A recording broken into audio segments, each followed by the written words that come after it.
Giro pelo Mundo em Entrevista. Tem gente que não larga o smartphone para nada. A gente até soube aqui no Giro pelo Mundo, na última semana, de uma adolescente que morreu eletrocutada ao tomar banho usando o celular nos Estados Unidos. E toda a conectividade e funções oferecidas por esses aparelhos tornam tantas coisas mais fáceis, até tirar uma foto e postá-la na internet no mesmo instante. Mas você sabia que, em alguns casos, é preciso autorização para tirar ou até publicar uma imagem? Um dançarino, que é inclusive ex-namorado da cantora Madonna, não sabia, mas por via judicial ele descobriu. Detalhes e repercussões desse caso estão na entrevista de Michele Chiappa. Em Paris, uma selfie, digamos assim, roubada, resultou na condenação de um homem. A sentença foi do Tribunal de Apelação de Paris, que condenou o dançarino francês Brahim Zaïba, ex-namorado de Madonna, que tirou uma selfie do fundador do partido Frente Nacional, Jean-Marie Le Pen. A selfie foi tirada em 2015 e, na ocasião, o político estava dormindo dentro de um avião com a boca aberta. A foto viralizou nas redes sociais. Por ter violado a vida privada de Le Pen, o ex-dançarino terá que pagar 3 mil euros ao francês. Sobre o assunto, a Rádio Justiça conversa com o advogado especialista em direito digital, Dr. Fernando Pérez. Muito obrigada pela sua participação na Rádio Justiça. Eu que agradeço, o privilégio e a honra de estar com vocês. Explica para nós essa condenação. A vida privada foi de fato violada? Se o político não fosse uma pessoa pública, teria sido o dançarino condenado? Essa é uma questão extremamente importante e interessante, justamente para definir o que é público e o que é privado, né? Aonde termina a nossa vida pública, aonde começa a nossa vida privada. De uma forma geral, todos nós, quando estamos na rua, por exemplo, estamos em um local público, de uma forma indireta, subjetiva, aceitamos, ou seja, damos uma permissão para que imagens sejam gravadas. Por exemplo, se estamos passeando na rua, no centro da nossa cidade, e um fotógrafo de um jornal tira uma foto falando sobre a revitalização da cidade, e eu apareço nessa foto, ou seja, de forma indireta, no momento que eu estou na rua, no momento que eu estou em um lugar público, essa possibilidade pode acontecer, né? Ou seja, é possível que eu seja gravado por uma televisão, por uma foto de um jornal, enfim. Acontece que eu não posso, né? Eu não posso ser tratado, eu não posso ser o objeto da imagem, e principalmente ainda se ela atacar a minha honra.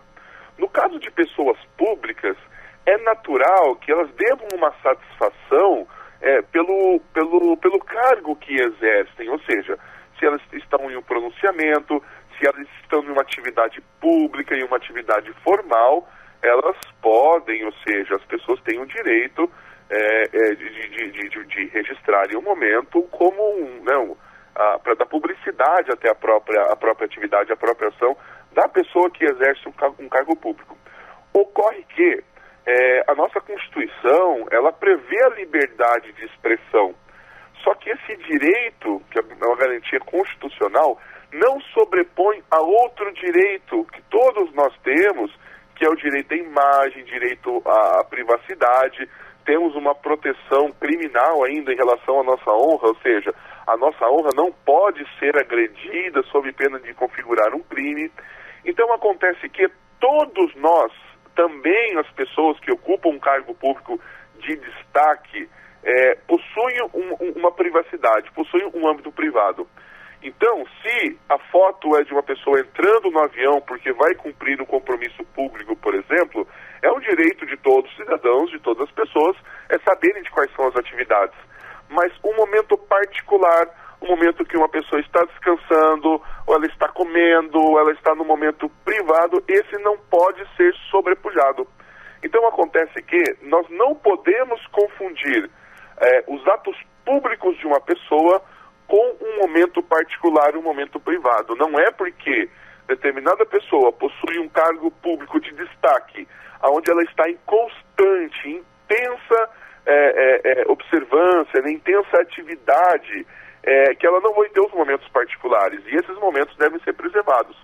Ocorre ainda que, fazendo uma um estudo sobre um caso específico, sobre esse caso específico, e analisando de que forma que a nossa legislação iria tratar. Digo, por exemplo, que se a foto fosse tão somente para informar uma atividade, uma ação de uma pessoa que possui um cargo público de destaque, ela talvez não estaria carregada de segundas intenções, ou seja, ela está registrando o momento. Ocorre que o compartilhamento da foto por si só tinha a intenção de provocar uma agressão na imagem, ou seja, né, uma agressão na imagem e na própria honra. E isso pode ser considerado, então, poderia ser tipificado, se o caso fosse ocorrido no Brasil, como um crime de difamação. Então, o que acontece? Porque o compartilhamento por si só não quer dizer necessariamente que configura um crime, mas o compartilhamento de uma imagem com o objetivo de criar uma chacota, de criar uma piada, de criar uma situação constrangedora. Então, se considerarmos, né, um crime, então constrangedora para a vítima, isso sem dúvida pode ser considerado um crime de difamação, e o autor na foto, da forma como ele expõe, da forma como ele compartilha, ser responsabilizado, inclusive criminalmente. Nós estamos conversando com o advogado especialista em direito digital, Fernando Pérez, sobre o fato da justiça francesa ter condenado o dançarino francês Brahim Zaïba, ex-namorado de Madonna, que tirou